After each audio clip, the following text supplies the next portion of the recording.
তার কারণে যাওয়ার কোনো সাহস পেলাম না, সময় শেষ। তাদের ভয়ে বেশি সময় বসে থাকতে পারলাম না, অল্প কিছুক্ষণের মধ্যেই চলে আসতে হলো।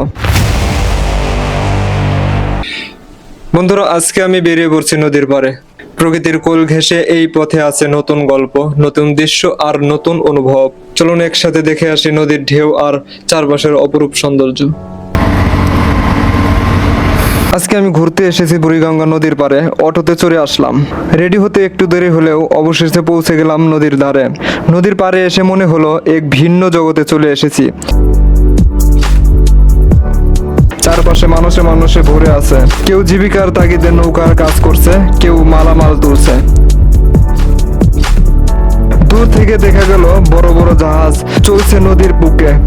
সূর্যের আলো যখন পানির উপর পড়ছিল, মনে হচ্ছিল সারা নদীটা ঝলমল করছে রূপালী আবহাওয়ায়। এই দৃশ্য সত্যিই মনকে ছুঁয়ে যায়। তবে ঘোড়াটা একেবারে মনের মতো হলো না। চারপাশে ছিল টোকাই ঘোরাঘুরি করছিল।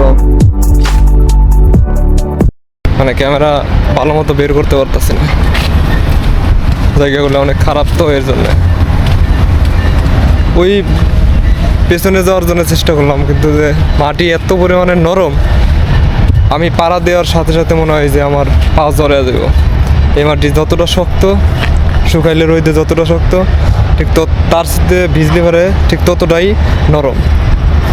তার কারণে যাওয়ার কোনো সাহস পেলাম না, সময় শেষ। তাদের ভয়ে বেশি সময় বসে থাকতে পারলাম না, অল্প কিছুক্ষণের মধ্যেই চলে আসতে হলো।